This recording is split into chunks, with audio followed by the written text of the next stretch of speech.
Hello guys, hello beautiful people, good morning, good afternoon, good evening, whatever the time is over there. Welcome back to my YouTube channel. I'm excited to see you guys on my screen again. I love your comments and from my previous videos. I love your interaction, your likes, your watch and so on. Please keep them coming. I truly appreciate. God bless you all. And guys, if you're yet to subscribe to this YouTube channel, please, what are you waiting for? Kindly smash the red subscribe button, like the video, comment and share. And leave for me in the comment section what you think about this particular video in the comment section below. I'd love to read from you. I'd love to know what you think constructively. And even if you disagree, please constructively leave your disagreeing comments in the comments section below. We don't allow offensive comments in here. So please, guys, try to keep it civil. I love you guys. I love you all. Without much ado, let's head right into the video for today.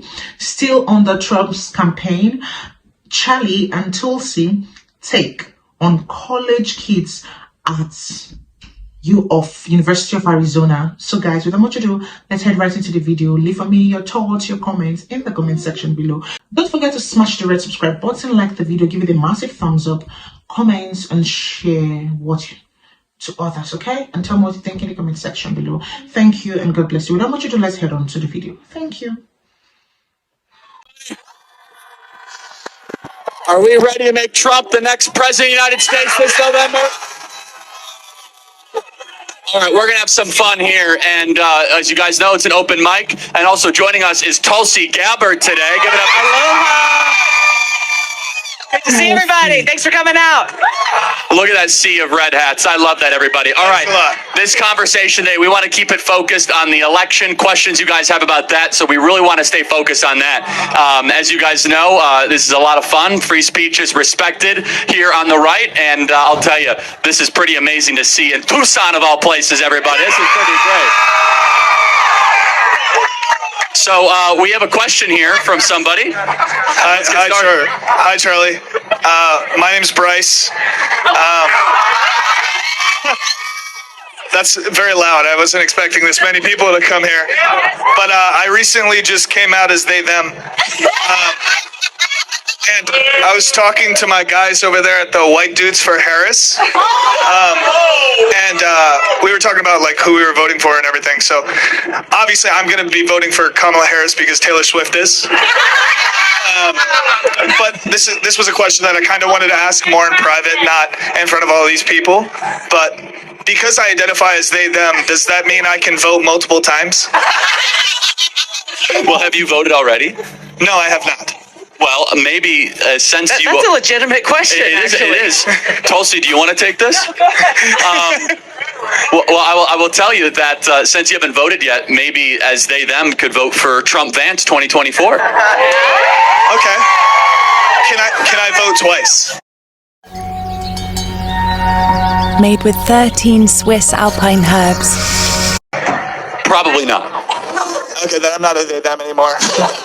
But I will say, though, that you can cancel out any of your support with Kamala Harris by voting for Donald Trump. I will be voting for Donald Trump in 2024. Thank you, Bryce, for your question. Give it up for Bryce, everybody. How the fuck do I get out of here? Okay. All right.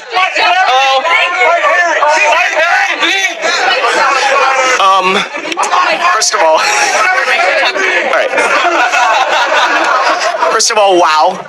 It's crazy to see two of the most active conservatives here. And thank you, Mrs. Tulsi, for your service. I appreciate it a lot. I appreciate you for defending our country. Thank you. And so, what's your name? My name is Jew, like the religion, but I'm a Christian. So, do you have to say that a lot? Yeah, I don't know. It's kind of like a signature calling card, but that's just me. So for context for my question, I suffer from anxiety and obsessive compulsive disorder. I've been through a lot in my life. I've done good things and I've done bad things. And because of my life experiences, I have a very bad tendency to catastrophize a lot about a lot of things, but more specifically our future. And I look on social media and everywhere I go, and admittedly fake news, but I go everywhere, I look everywhere, and I see a lot of hatred and a lot of division going on from mostly the left, admittedly, but overall it's just a lot of hatred and division going on. And so the question I really want to ask you both is, as men and women of America, as religious people and as political figures, what inspires you? What inspires you to keep on going and to keep on being optimistic in a country that seems to be so full of hate and political division right now? First of all, It's okay if I record, right? of course, Thank you. I find my hope in God and God's unconditional love for every single one of us. Yeah. So no matter how dark the days may seem, and sometimes there are very dark days, and we face dark times in our future, if we don't take action now and in this election, but even in those darkest of times where I find strength, where I find peace, and where I find courage to be a voice for common sense and the truth and freedom for all Americans, it comes from knowing that God's love is eternal and that He will give me that clarity and strength to do the right thing for the right reasons. Thank you. Yeah, and for me, I mean, look around. This is perfect. This is perfect. I love the way Charlie actually answered the first question, and the way he convinced him to vote for Donald Trump. And this question for Tulsi, look at the way she answered it, and she brought God first, and that is so very, very understandable, very, very sweet, and I love that. This should give you hope for the future. I mean, this is supposed to be on a liberal college campus, and I agree with Tulsi. We must understand that there is a God and we are not Him, and that God has a plan, and that God loves us. And as a Christian, I believe that God loves us, and as a Christian, I believe that manifested in His Son Jesus Christ, and those who give their life to Jesus Christ. And so, look, we must not grow tired in doing good or noble things. And what an amazing thing. And I'll only correct one thing you say. Okay. Because this is not about conservative or liberal today. I consider myself a conservative. Tulsi at one time ran for president as a Democrat. Everybody, this is a moment that's bigger than politics. Yes. That this is now bigger than whether Charlie's a conservative or Tulsi was co-chair of the DNC. This is about America and defeating the forces that want to destroy our country. Amen. That is what this is all about. Let's go. Thank you very much. I just want to say thank you for coming here today. Thank you, Jew. Thank you. Who's up next?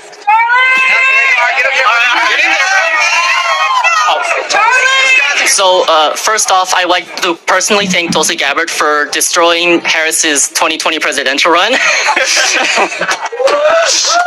And so this is mainly towards Charlie Kirk, because I sort of know your views.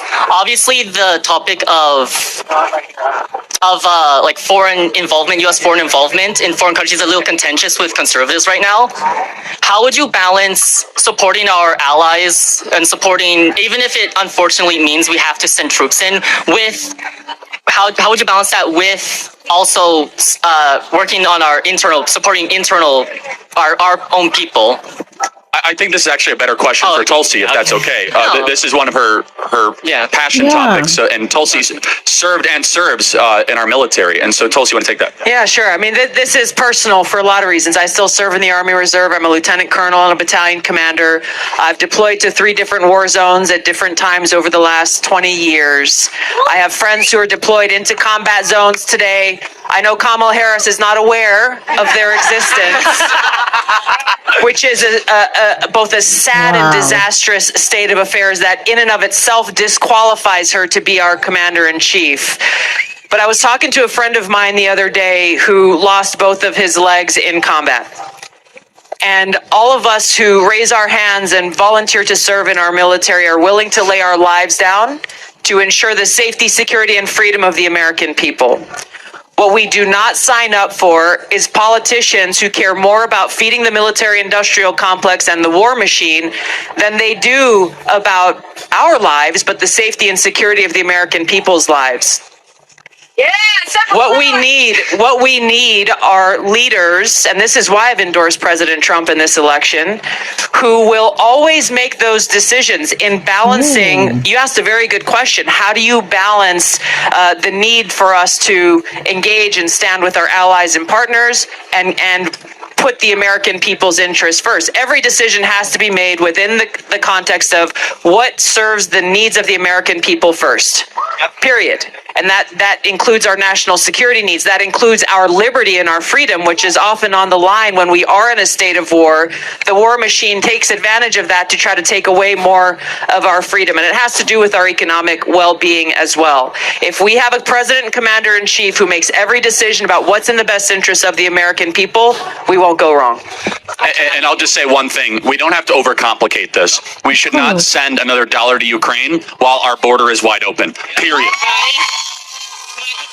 Yes, please follow up with Tulsi, but that's my position in one sentence. So the reason I asked that is a little personal because I'm from Japan, and obviously China has been increasingly aggressive.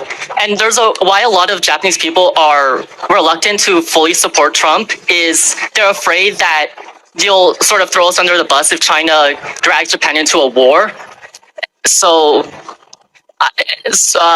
here's what I'd say to that, and I understand the concern, but we need a president who will prevent war. Right. Period. Yeah. Period. I agree. And the opportunity is there with the right kind of leadership, and this is a huge point of difference between President Trump and Kamala Harris. Kamala Harris has criticized President Trump for doing what we should expect our leaders to do, which is to engage in direct diplomacy, whether it be with dictators or adversaries, opposition, as well as friends and partners, because that's how you that is how you prevent war. Yes, it is strength, it is peace through strength, but that's not just through the buildup of military hardware and capability. That's through engaging in the kind of leadership that we've seen in President John F. Kennedy, that we've seen in President Ronald Reagan, and that we saw in President Trump's first administration. Thank you so much. God bless you. Thank you. All right, people who have election-related questions, disagreements for Tulsi and I, come on to the front of the line. This is a very brilliant answer. We need a president that will prevent war, and that is so amazing. Guys, Tulsi is actually speaking out of experience, and she's using her experience as a mini trillion, to break it down, in Christian and in Trump's way. You get me? Okay. Guys are just, we can keep going. So it's open mic. Thank you. What's your name? My name is Irene. I am a U.S. citizen, but I was raised in Mexico. I came here because my parents one day want to come back, but legally, they want to do it in the right way. And by coming here to school, it was going to be an opportunity. But the school looks like it's going to give more opportunity to people who don't come here legally, instead of me, who I am a citizen, and I've been working for over a year to get my scholarship. Nothing came back, so today I had to drop out of college, sadly. And how is it possible that I have to go back to my parents in Mexico and trying to look for a job there when I've been looking for months here in the United States as a citizen to fight for my rights, to get a job and get an income here, just so my parents can come back in the right way. And also, my family is fully Democrat. I am here opening up, finally. If they see me over there, I'm sorry for you, but I've opened my eyes. I've opened my eyes. Thank you.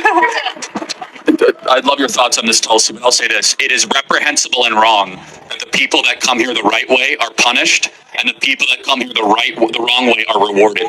That is wrong. Yes. The people that cut in line get benefits. They get taxpayer-funded subsidies. They get flights to the city they're choosing. They get luxury hotels. Where you came here the right way. You followed the rules, yes, and you are being punished. It is a breakdown of justice and fairness, and Donald Trump will not put up with that. He will say, if you follow the rules, you'll be rewarded. If you break the rules, you will be punished. That is what Trump will do as president.